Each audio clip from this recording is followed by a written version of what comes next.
Hebreus 6, versículo 10. Porque Deus não é injusto para ficar esquecido do vosso trabalho e do amor que evidenciastes para com seu nome, pois servistes e ainda servis aos santos. Desejamos, porém, continue cada um de vós mostrando até o fim a mesma diligência para a plena certeza da esperança, para que não vos torneis indolentes, mas imitadores daqueles que pela fé e pela longanimidade herdam as promessas. Porque Deus não é injusto para ficar esquecido. Nós lemos nas Escrituras que Deus é um Deus que esquece. Mas Deus esquece nossos pecados. E Ele esquece de uma maneira tal que ninguém pode procurar os nossos pecados perdoados por Ele. É como se realmente Ele os lançasse no mais profundo do mar e ali colocasse uma placa dizendo que é proibido pescar. Ou seja, Deus esquece. Mas existem algumas coisas que Deus não esquece. Deus não esquece o único copo d'água dado a alguém em seu precioso nome. Fique em memória. Deus não esquece de todas as vezes que você faz opção na sua vida de servi-lo, de honrá-lo. Deus não se esquece de todas as vezes quando você não se dobra diante do inimigo. Deus não se esquece. E é exatamente hoje o que nós queremos também trazer ao coração do Senhor. Essa convicção, essa certeza que Deus não se esquece, como também nós não esquecemos. Há uma história, sempre é uma história. Tudo que estamos vendo hoje aqui é fruto da bondade do Senhor, mas por outro lado também daquilo que se transformou num propósito do Pai. Há cerca de aproximadamente 20 anos atrás, essa história começou. A igreja da Lagoinha, nós éramos pouco mais de 300 pessoas na época. Nosso templo, não tínhamos ainda aquele prédio, isso em 72, quando Deus colocou aquela convicção tão grande para construirmos um prédio com salas. E quando terminamos aquele prédio, percebemos que o nosso templo iria ficar muito pequeno. E nós queríamos então um meio de aumentá-lo, precisávamos aumentá-lo naquela época. E aconteceu, queríamos comprar o lote que ficava exatamente atrás do templo. Eram 2 lotes, iríamos comprá-los. O proprietário era uma pessoa assim, muito inacessível. Depois de várias tentativas para poder chegarmos até ele, quando tivemos essa oportunidade, fizemos algo assim como um desafio de fé e ao mesmo tempo uma temeridade diante dos olhos humanos. Que ao invés de falarmos que queríamos comprar 2 lotes, nós falamos 7 lotes. E eram exatamente os 7 lotes aqui atrás. Naquela época não tínhamos recursos, não havia o dinheiro necessário. Compramos os 7 lotes pela fé. E mais do que isso, estabelecemos o preço também. E foi algo assim tão estranho, porque o proprietário era alguém que não tinha um referencial muito grande na sua vida, de moral, de um testemunho.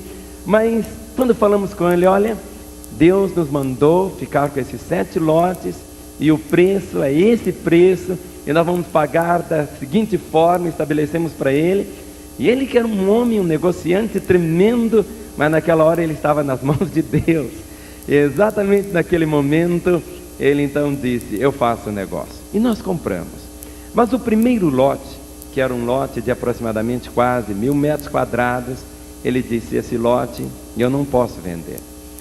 Porque a cidade ela é toda feita através de um zoneamento, e esses lotes aqui, dentro é chamado ZR, ou seja, uma região comercial, e os da frente eram comerciais, é ZC. Ele disse, aquele lote eu não vendo. E nós sabemos que Deus tem um plano, Deus tem um propósito, e Deus é um Deus que tem uma paciência enorme. Com a graça de Deus, fizemos ali um grande painel, dividimos os 7 lotes em quadrinhos, fizemos a campanha para os irmãos, cada um comprando 1 metro de lote, meio metro, um pedacinho. Está aqui nosso querido Dr. Arthur, que acompanhou bem.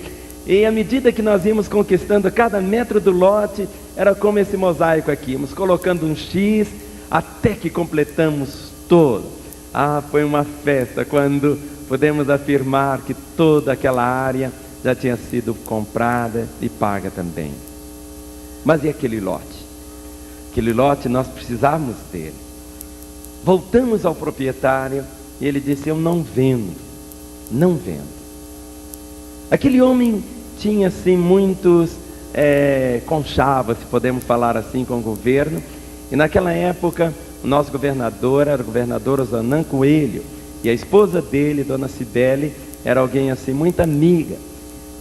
E a esposa do governador foi até ele, falando para ele nos vender o lote. E ele disse: eu não vendo. Note bem, aquele homem dizia: eu não vendo. E estava ali a esposa do governador. Mas nós estávamos esperando. Um dia, eu estava no gabinete, chegou uma senhora, uma jovem, ela disse: olha, pastor, eu tenho 2 lotes para vender para a igreja. Eu falei: onde são os lotes? E ela disse: do outro lado, bem em frente a essa área aqui, 2 lotes. E eu falei: ô filha, não temos interesse em comprar nada que não seja junto assim, no mesmo quarteirão. Mas naquela hora veio aquela convicção de Deus para comprarmos aqueles 2 lotes. E nós compramos aqueles 2 lotes. Compramos assim sem saber por que estávamos comprando, mas Deus sabia. Aconteceu que aquela moça era filha do proprietário desse lote. E toda esta área aqui em frente também era dele. E esses 2 lotes ele havia dado para essa filha. E aconteceu que esses 2 lotes ficaram como que encravados na área dele. E ficou uma situação difícil para ele. Então, com esses 2 lotes, nós voltamos até lá. E agora ele que tinha interesse nesses 2 lotes. Nós trocamos então os 2 lotes por aquele lote. E ficou algo assim tão precioso. Mas agora, aqui em cima tinha um outro lote que era uma casa. E precisávamos conquistar essa casa. O homem, quando procuramos, era um senhor, um expedicionário, um homem assim, um bem bonachão. Eu disse: nós queremos comprar esse lote, comprar a sua casa. Ele disse: eu vendo, não tem problema. Nós fomos até a cidade dele. A cidade chama-se Passa Bem. Passa Bem. Mas ele pediu um preço assim, totalmente fora. Era como se pedisse hoje por um lote, uma casa, cerca de aproximadamente quase $500 mil. Foi um absurdo. Ele disse: eu vendo, não tem problema, o preço é esse. Aí eu falei: mas está errado, não é assim. Mas ele possuía um irmão, e o irmão dele era que controlava ele, as suas finanças e tudo. E nós estávamos orando, porque precisávamos daquela área. E aconteceu que um dia, o irmão dele foi lá em Passa Bem e passou mal, e morreu. Quando trouxeram a notícia, nós então voltamos lá para aquele senhor. E naquela hora, ele não precisava desse imóvel. Ele nos vendeu pelo preço certo, que era o preço de mercado, e Deus nos deu a graça. E os anos se passaram. Havia um sonho, uma necessidade também, porque a igreja ia crescendo. E fomos abrindo todos os espaços, fazendo como que gambiarras, puxávamos de um lado e de outro, quando então tentamos começar os projetos para a construção deste templo. Mas sempre que levávamos à prefeitura, havia uma situação. Que os 4 lotes que nós possuíamos, que já tínhamos construído, esses lotes já tinham esgotado todo o coeficiente permitido pela prefeitura para nós podermos construir. Então não podíamos construir quase nada aqui. E tentávamos, e havia uma batalha. Mas um dia assim veio uma solução tão simples. E é aquela solução que muitas vezes a gente nem pensa nela, aquela que bate assim no próprio coração de Deus, que foi como que excluíssemos aqueles 4 lotes que nós já tínhamos construído e entrássemos apenas com esses 9 lotes. Porque aqui atrás temos 2 lotes que tentamos de todas as maneiras. E até hoje não sabemos por que não conquistamos esses 2 lotes. Eu acho que daqui a algum tempo nós vamos saber por quê. Quando os proprietários se converterem, eles vão dar um testemunho tão bonito aqui. E eu creio, pela graça do Pai, que isso acontecerá. Então, durante esses anos, foi um período assim de gestação, período de sonhos, período de preparação, de uma forma bem clara. Quando Deus nos deu a graça de colocar na vida da igreja nossa querida irmã Eloá como nossa arquiteta, e ela começou então a buscar um meio de fazer um projeto, um templo. Nosso alvo era um templo para 10.000 pessoas. Era o que queríamos, era um sonho. Mas aquilo não era permitido fazer aqui. E tudo o que foi possível fazer foi o que temos aqui, e um pouquinho mais que foi espichado. E hoje, quando dedicamos ao Senhor, temos uma história. Algo que bate assim no coração da gente de uma forma muito forte e com muita gratidão também. Logo no início, formamos uma comissão de construção, trabalhamos. O presidente dessa comissão, o irmão Vinícius, tivemos vários encontros, começamos a fazer um fundo para a construção. Quando alcançamos $50 mil, o projeto já estava pronto, o projeto foi aprovado pela prefeitura, e no dia 19 de abril de 1993, nós iniciamos, contratamos a nossa irmã Leopoldina como nossa engenheira. Ela era uma crente assim, recém-convertida, tinha vindo para o Senhor naqueles dias, e o coração da gente estava até assim meio apreensiva. Ou seja, uma mulher para construir, e acima de tudo alguém que era nova na fé, mas tínhamos aquela convicção da própria direção de Deus, ó Pai. Precisávamos do mestre de obra. E havia um homem que eu conhecia, que tinha esse dom de poder construir. Era o pastor José Antônio Jacói, morava lá em Curitiba. Eu fui até em Curitiba, falei com ele. Naquela época ele dirigia uma igreja, e eu disse: pastor, Deus tem um outro ministério para o senhor durante um tempo. E houve testemunho de Deus para que ele pudesse aceitar este desafio, e ele veio e assumiu. Nos primeiros meses da contratação dessa equipe, em 1993, até o final de 93, foi um período assim de preparação da equipe, a formação da equipe, contratar pessoas, acertar mais os projetos, pequenos detalhes, e começamos então as fundações. Alguns tubulões tiveram a profundidade de 12 metros. Em outras palavras, nós enterramos como que um prédio de 4 andares para podermos sair do chão. Praticamente isso. Em algumas áreas enterramos os tubulões, alguns quase dessa largura aqui. Algo assim, porque o terreno, um terreno muito frágil, e tinha que ser algo assim muito sólido. Deus nos deu a graça de termos um engenheiro da parte estrutural, nosso querido irmão Márcio Martins. Ele fez como um ministério também para o Senhor o seu melhor. Por isso que você pode ver a arquitetura do templo, todo assim, você diz assim: será que aguenta? Aguenta mesmo, viu? Foi feito, foi provado. Só aqui em cima, só essas vigas de ferro aqui, nós temos quase 50 mil quilos, só o telhado todo estruturado, e estamos vivendo assim debaixo da graça do Pai. Mas, meus irmãos, nessa construção enfrentamos assim momentos de muitas bênçãos, mas momentos também de tanta luta, muitas vezes tantas dificuldades. Algumas delas assim que se eu fosse contar você ia chorar um bocado, e outras vezes ia perceber tantas vezes os laços do inimigo. E na construção civil em nosso país é uma situação muito delicada, porque você não pode contratar um oficial para fazer experiência. Não existe período de experiência na construção civil.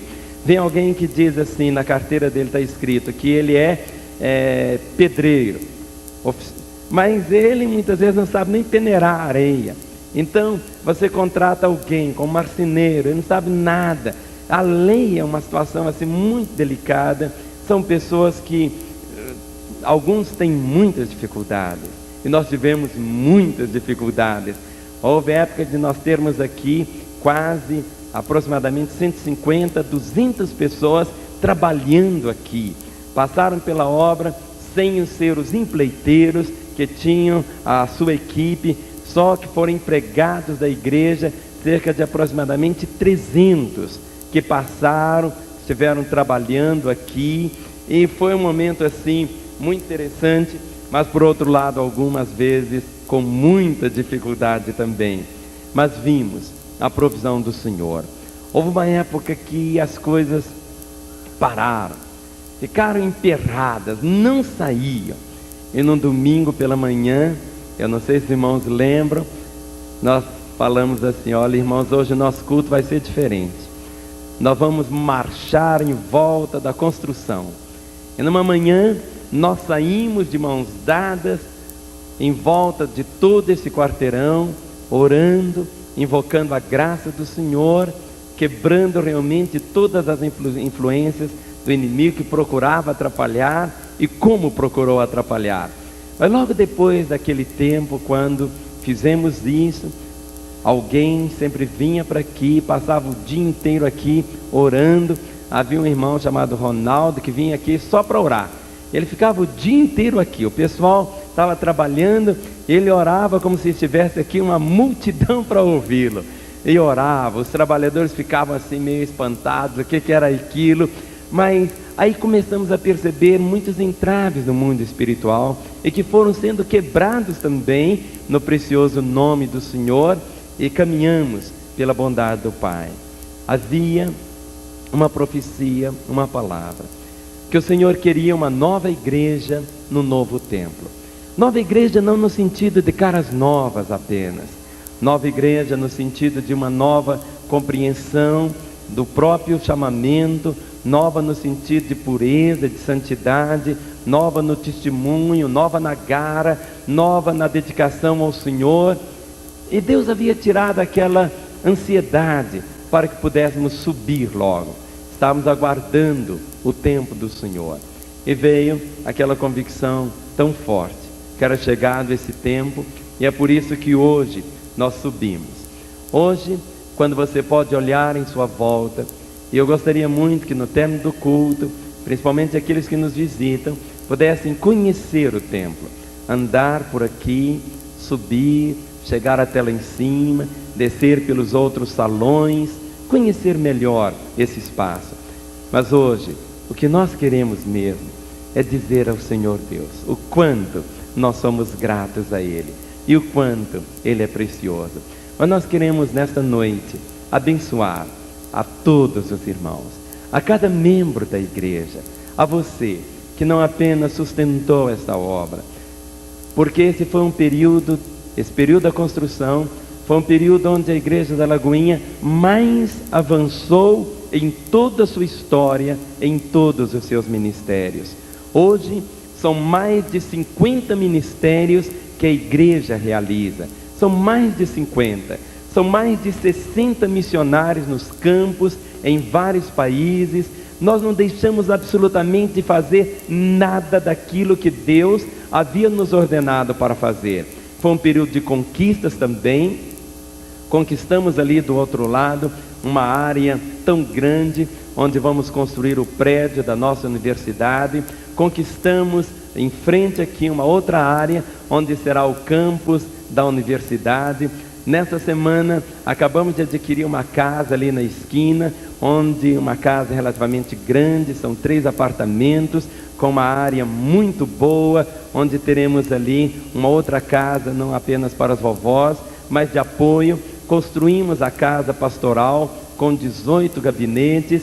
Então foi um período assim rico diante do Pai, através da fidelidade, do amor do Senhor, e acima de tudo a disposição de sempre cumprirmos aquilo que Ele tem nos mandado fazer.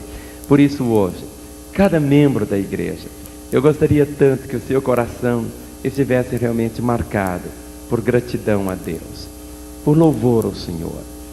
Que esse espaço seja um lugar onde a glória do Senhor possa ser manifestada, onde tantas almas possam vir conhecer aqui o Senhor, e onde os louvores aos céus, nossa gratidão, nossa ação de graça possa ser tão constante diante do Senhor Deus. Ficar em pé nesta hora. Nós, os pastores da igreja, vamos nos ajoelhar aqui. E o pastor Jonas vai orar, consagrando ao Senhor esse local. Nós vamos estender nossas mãos e vamos abençoar. Vamos pedir. A igreja é feita de pedras vivas. Igreja é gente, igreja é povo. Nós vamos pedir que a graça do Senhor seja sempre tão plena, tão real aqui. Eu gostaria de pedir que os irmãos estendessem suas mãos agora, que abençoassem esse púlpito, abençoassem esse lugar. Há uma torre, e naquela torre há uma sala, onde durante as 24 horas alguém estará ali orando, abençoando a cidade. Mas é preciso que os irmãos hoje, nesse momento quando vamos consagrar esse local ao Senhor, que haja dentro do seu coração não só a gratidão, mas desafio e o louvor. Vamos nos ajoelhar. Te somos tão gratos, nosso Pai, porque colocaste no coração do teu povo o desejo de te servir de todas as formas. Nosso coração se volta alegre porque vemos mais uma vez cumprida a tua palavra que diz que o povo que conhece o seu Deus se tornará forte e fará proezas. Senhor, diante dos nossos olhos estão proezas do Senhor. Tu foste fiel para conosco, como sempre o és, em todas as horas desta construção. Te louvamos, nosso Deus, pelos recursos que nunca faltaram. Te louvamos, nosso Deus, pelas pessoas, pelos profissionais que aqui trabalharam durante esses anos. Te louvamos, ó nosso Deus, pelos corações que amaram esta obra, que intercederam, que contribuíram, que deram de si, que apoiaram. Te louvamos, nosso Deus. Te louvamos porque em todo momento nesta caminhada a tua presença se fez sentir entre nós. Receba o nosso louvor nesta noite. Receba a nossa adoração, querido, amado Pai. Pai eterno, nós queremos que este templo seja na verdade um sermão materializado, uma mensagem diante dos olhos que para aqui olharem. Ó Senhor, que todos ao verem esta casa possam se lembrar do nome do Senhor dos Exércitos, do nome de Jesus Cristo, o cabeça da igreja. Que aqueles que tomarem conhecimento deste lugar possam se lembrar da gloriosa obra do Espírito Santo, aquele em quem nós fomos batizados, aquele que tem nos dado dons espirituais. Ah, Senhor, nós queremos que esta casa seja uma mensagem constante para toda a nossa Belo Horizonte, que estas pedras falem, que estas pedras falem, ó, que estas pedras falem para a glória do teu precioso nome, e que este povo que se reúne neste lugar seja um povo poderoso, Deus, um povo cheio do Espírito Santo, um povo, Senhor, cuja cabeça esteja Jesus Cristo, sobre cuja vida esteja a bandeira do Senhor. Que os membros desta igreja te honrem com toda a sua vida. Faça, Senhor, desta uma igreja nova, renovada a cada dia. Nosso Deus eterno, que o ministério desta igreja, cada um dos seus pastores, realmente seja luzeiro neste lugar, testemunha viva e poderosa do Senhor. Dedicamo-nos a nós mesmos, primeiramente a Ti, porque nós somos Teus. Ó querido Senhor, e nós, templos feitos de pedras vivas, dedicamos ao Senhor esta casa. Nós a consagramos a Ti para o louvor da Tua glória. Que a Tua presença seja constante neste lugar. Que o Espírito do Senhor tenha liberdade nesta casa. Que Jesus Cristo seja o Senhor aqui. Que Tu mandes, que Tu reines, que tu vivas aqui e na vida do teu povo. Senhor, tu nos deste esta casa, nós a devolvemos agora ao Senhor, para a glória, honra e louvor do teu nome, em nome de Jesus.